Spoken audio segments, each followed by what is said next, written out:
Another night, another long, long walk.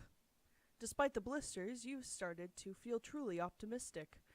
You've got a lot going for you these days. True, you were still technically a castaway on a hostile planet with absolutely no hope of rescue, but if you're completely honest, Earth was pretty shitty too. Sure, 98% of everyone here is a psychopath who would rip your face off as soon as look at you, but it's the other 2% that are really gonna make it all worth it. Hello guys, it's me, 8ball, back with another Hiveswap Friendism video. I'm recording this video literally right before packing up my microphone. So, today we are on volume 11, I think, and if you haven't noticed, it had been delayed for quite some time. It was supposed to come out on Friday, and it is Monday.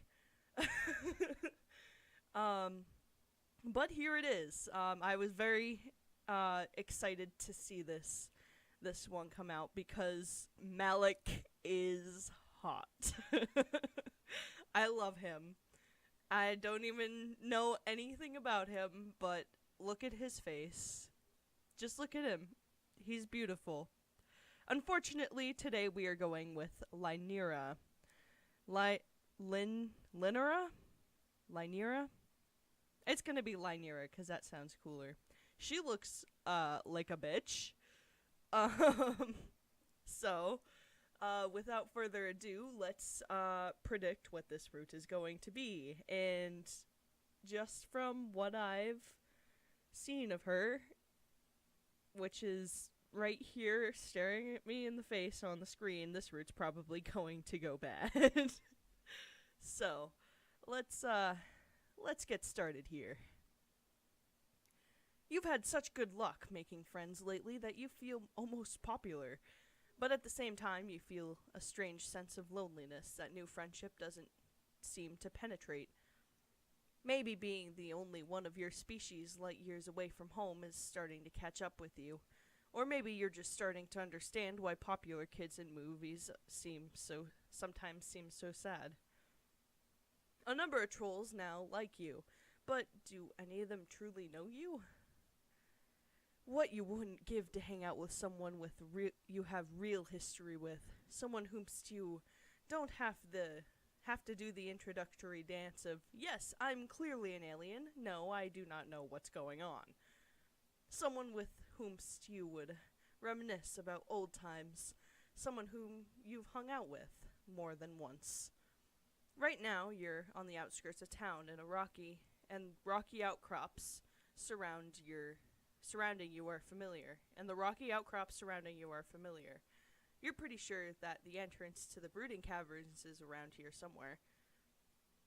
Your heart beats a little faster. Bronia lives so close to here, and to talk about history, you two know each other deeply from hanging out once and then seeing her again at her ex-mate Sprit's hive.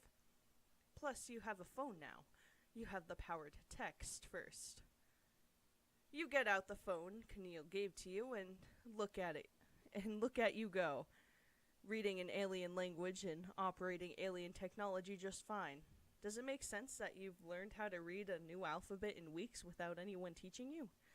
Not really, but maybe your struggles with Spanish class in high school were just a fluke and you've been a secret linguistic genius this whole time. Bronia texts back almost immediately, giving directions for how to meet her in the caves. You head down, but before the Jadeblood hive is in sight, a troll emerges from the shadows. At first you think it's Bronia, but you freeze, mid-wave, when this troll steps into the light. Bronia doesn't wear glasses, and she has never glared at you like that. It's you! I remember you!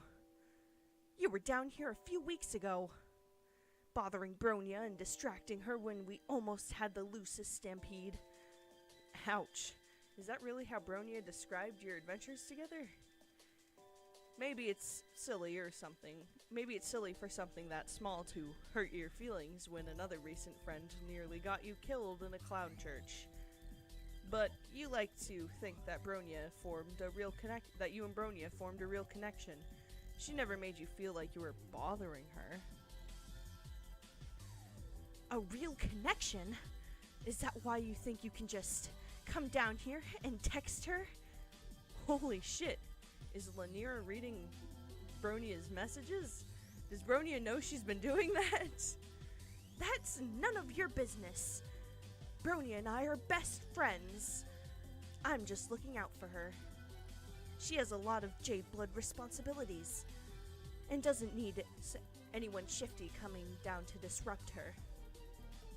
You have to wonder if Bronia would agree with this statement made on her behalf, and you sure would like to see her in person to confirm for yourself. Oh, you'd like that, wouldn't you? Why don't you tell me what Why don't you tell me what is the nature of your relationship?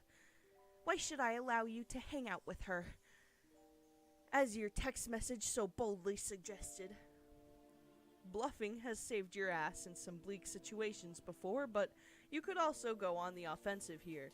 You're concerned about Bronia's privacy now. As her friend, maybe you shouldn't just look the other way. Okay. First set of questions. I am worried about the knives up in the top of the screen. I feel like that's,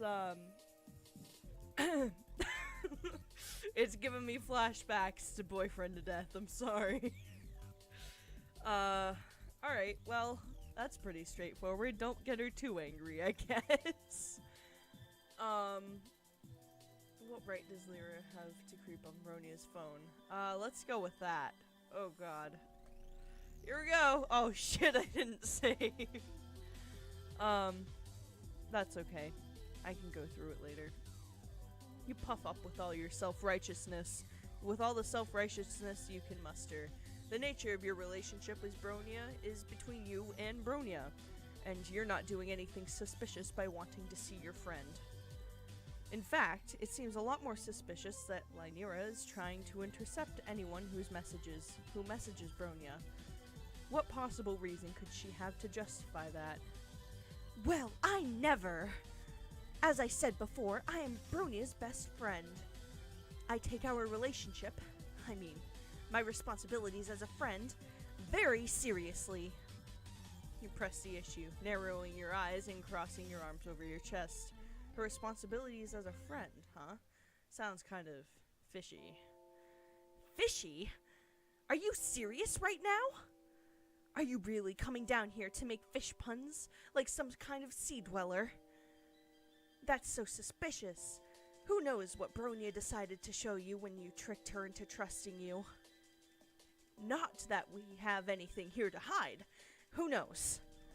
If you're at all associated with sea dwellers, then we have a pretty big problem on our hands, don't we? You've heard of sea dwellers by now, but none of your friends have talked about them much. Mostly you've gathered that they dwell in the sea.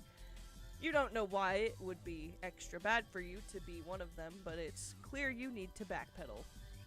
Oh god, before you can try to disown your choice of fish-related phrasing, Lynira advances on you. Obviously, I can't let you talk to Bronia now. You're way too suspicious. I think you and I should have a private conversation instead. Fuck. At least your life is uneventful when you're unconscious. Oh no. What is this? No, stop! Hold on, I'm gonna move my mic down because my back hurts. When you come to, you are sitting in a chair with your wrists tied. As your eyes adjust to the darkness, you realize that you're in a smaller cave than the big open caverns that led to the Jade Blood Hive. Oh, for a mother of God, why does she have picture— oh no, what is this? I am seriously concerned. Where was I? As the light switches on, you can see that the cave walls are lined with bookshelves, and there's a desk and a drawer in a corner, where the books and notebooks and there are books and notebooks and bulletin boards with what looks like outlines and study guides pinned to them. And in front of you is Lynira, holding a knife. Yay! Oh good, you're awake. This is my study cave. In the Jade Blood In the Jade Blood Hive, it's harder to concentrate because people break the rules and I get irritated. So I come here to do homework. That's all, just homework. When you take a second look at the bulletin boards, you see a lot of what Lanira has pinned up are pictures of Bronya. There are a few pictures of Lanira and Bronya together, but it's mostly just Bronya by herself, and a couple blurry photos of Bronya and Elward. What are you looking at? There's nothing to see here. She brandishes the knife in your face, and okay, yeah, you're sure she had a gigantic knife. What? What? No, that's not what that says. Okay. She brandishes the knife in your face, and okay, yeah, sure, now she and her gigantic knife have your full attention, and you're not looking at her creepy Bronya shrine anymore. I brought you here because your messages to Bronya were highly suspicious. I don't know you and I don't know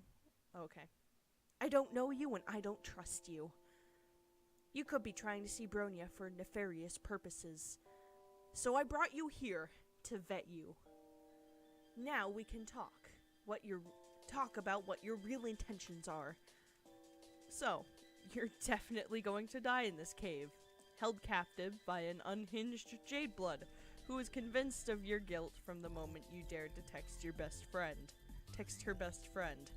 That kind of sucks. You tried so hard and got so far, but in the end, it doesn't even matter.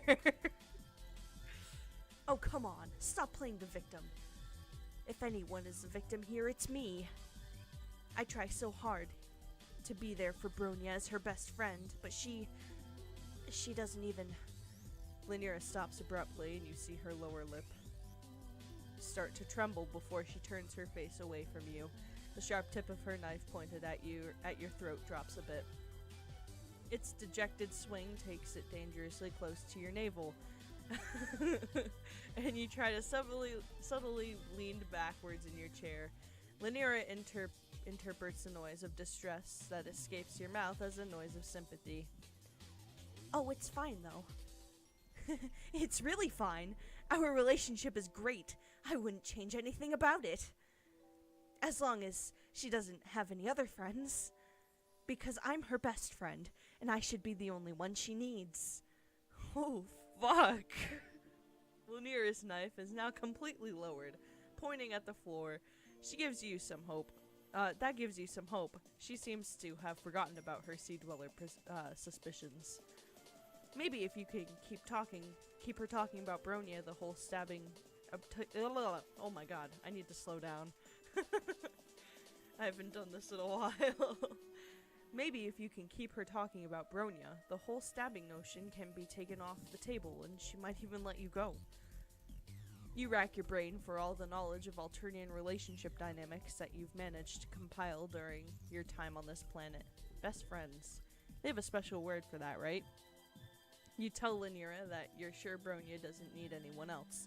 If she and Bronya are Moirels, then Lanira must be very special to her. What?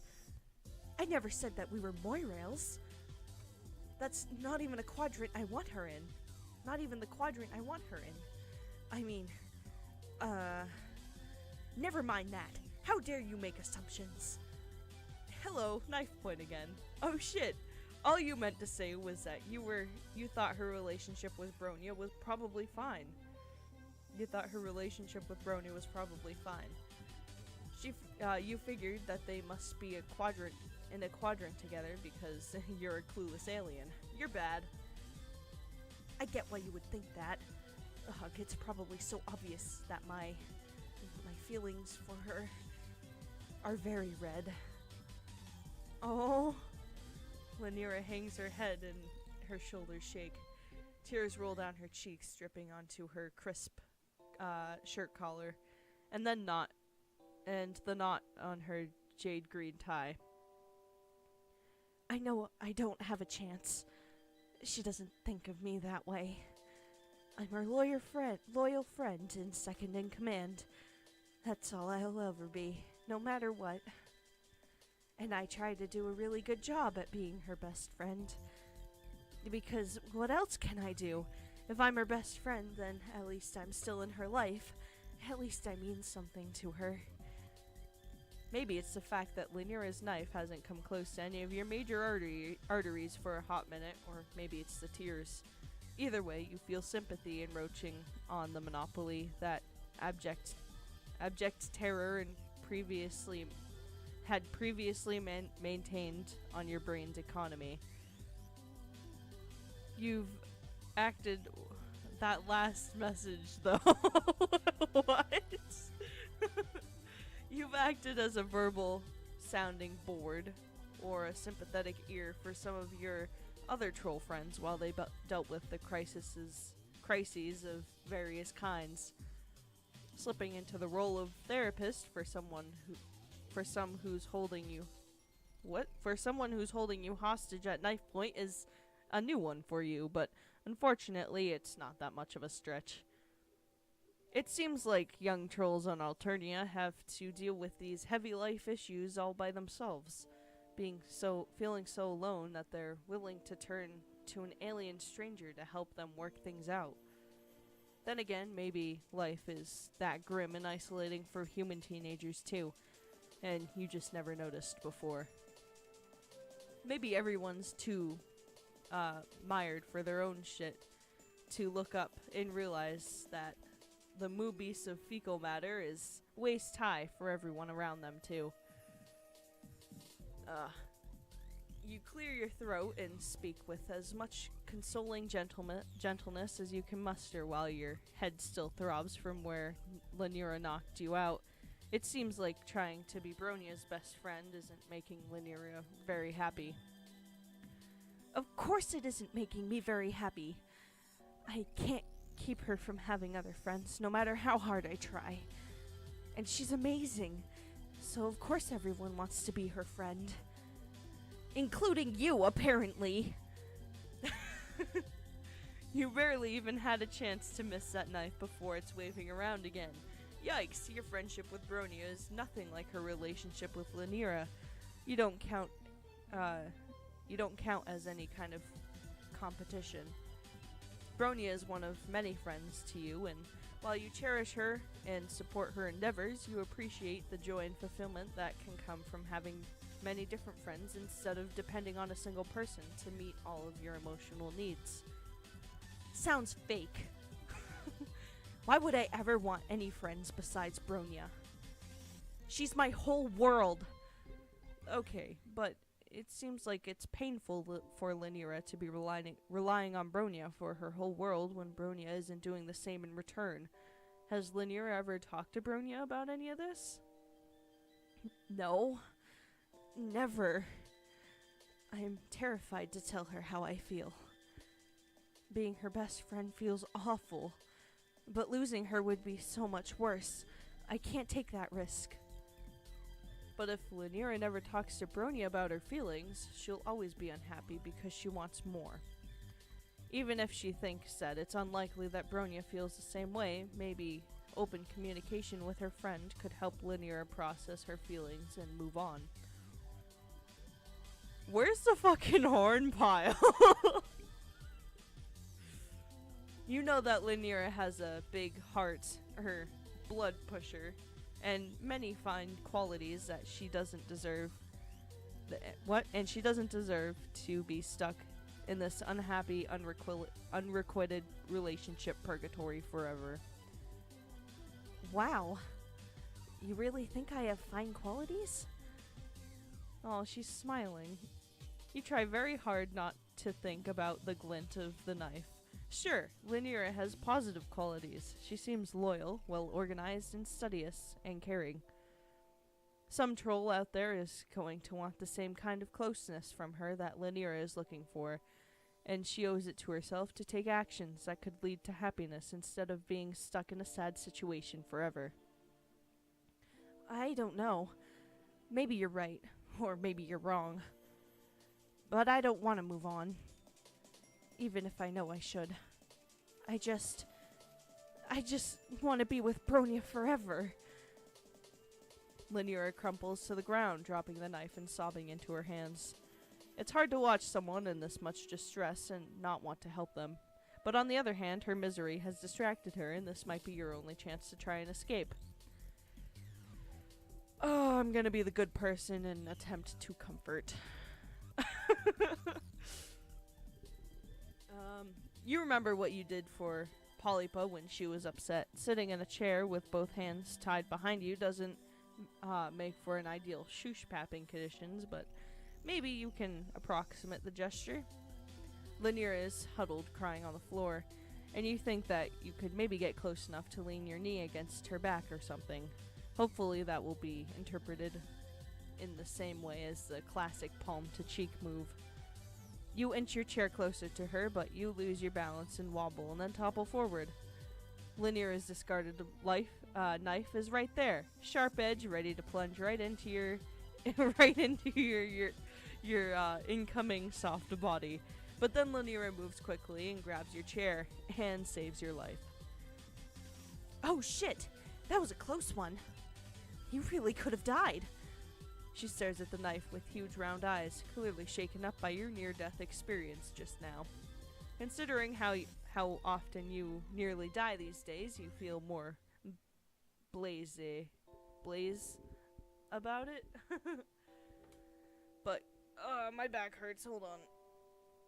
I'm sitting weirdly so I can talk into the microphone. But you're glad it's having an impact on her if it makes her rethink the whole kidnap and stab thing.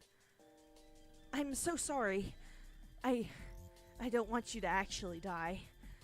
I saw what you were doing with that chair when you fell. You're trying the traditional seated frond hinge shoosh-pap because I was upset.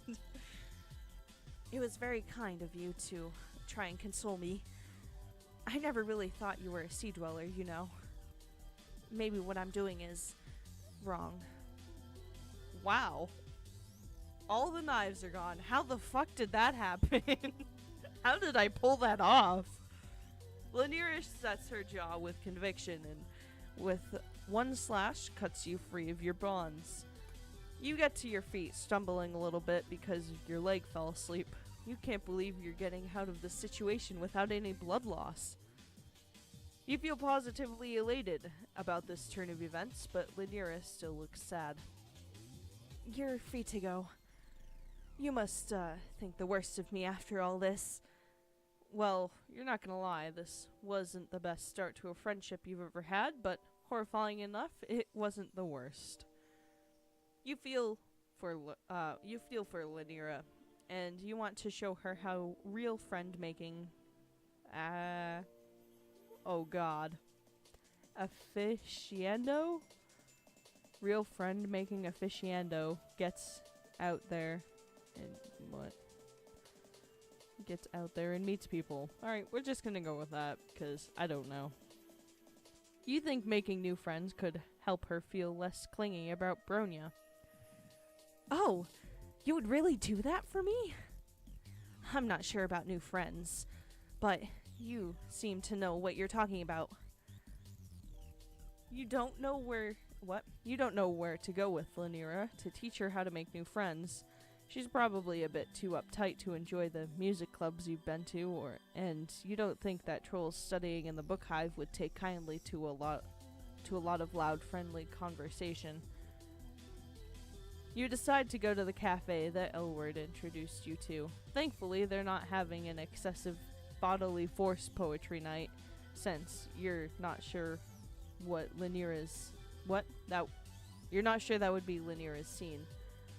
There are a number of ceruleans here, but you also spot a few indigos and teals, and a cluster of defiant-looking olive bloods, with some yellow, all sitting together.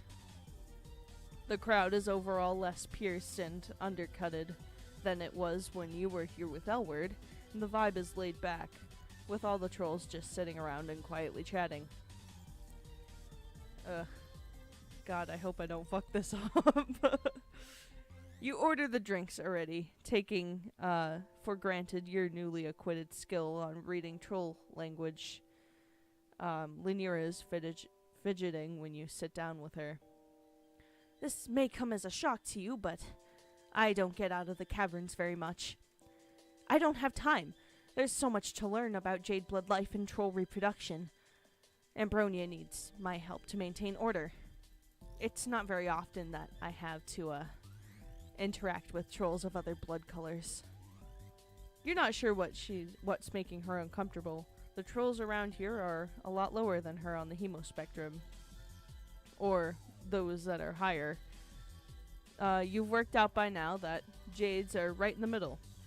So maybe Lynira identifies with neither and has neither the haves nor have-nots. From what you remember, neutrality is a big concept with the jades. You assure Lynira that it's natural to be a little nervous. Most people feel like they're stepping out of their comfort zone when they make a new friend. If there's one thing you've learned as Alternia's resident friend-making expert, it's that terror and embarrassment are par to the course. But it's worth it in the end. I'm not nervous or embarrassed. I don't know. Everyone seems so disorganized and suspicious and untrustworthy and unknown. You have to bite your lip to keep from laughing. It's not even funny. It's just that Lynira is hissing all of her words and leaning in towards you and glaring at the rest of the room. And the overall effect is, well, weirdly endearing. Like someone put on a 1950s school uniform on a feral cat. Bitch, you ain't smooth. I know. Before you can try again to reassure her, a new troll ambles up to your table. She looks friendly, and that's a friendly amble. She's wearing glasses and carrying a book bag, and has a teal symbol on her chest. So she might be a nerd like Lynira. This could be a good new friend match. What? New friend? New friend? As a new friend? What voice should I do for her? Hi, guys. I think I've seen you around here before. Do you also study at the Book Hive? You open your mouth to invite this new friend to sit down, but before you can respond, Lynira interjects. That's not any business of yours, is it? Why do you even want to know? Obviously, someone who goes to the Book Hive to study goes there for peace and quiet. So why would you think you can bother us just because you recognize us from there? Okay, jeez. My bad, never mind. See you around, never.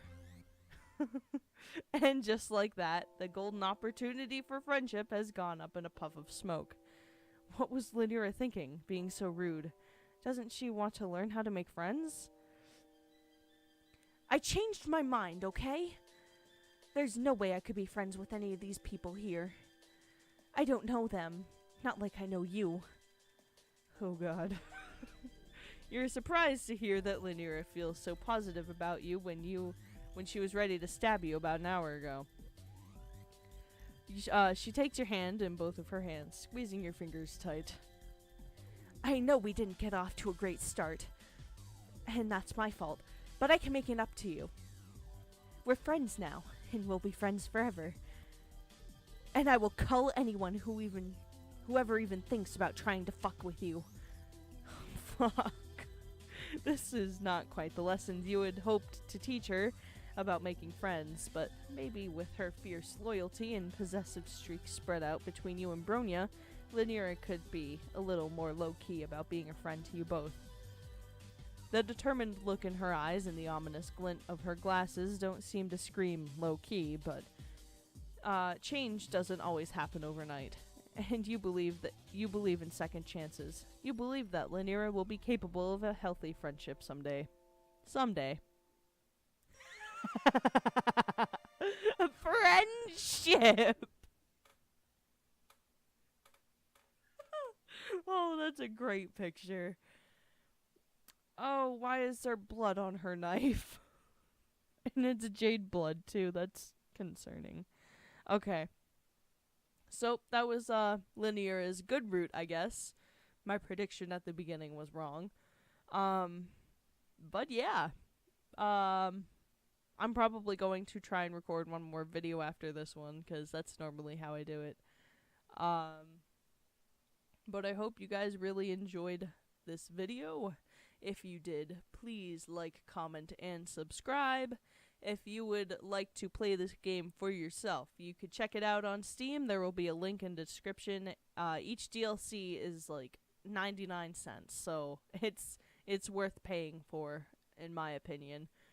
You get a lot of good laughs, and there's a lot of nods to Homestuck, which is awesome. But if you do not want to pay for it and you would rather just watch it all, or if you do play it and just watch the videos, I guess,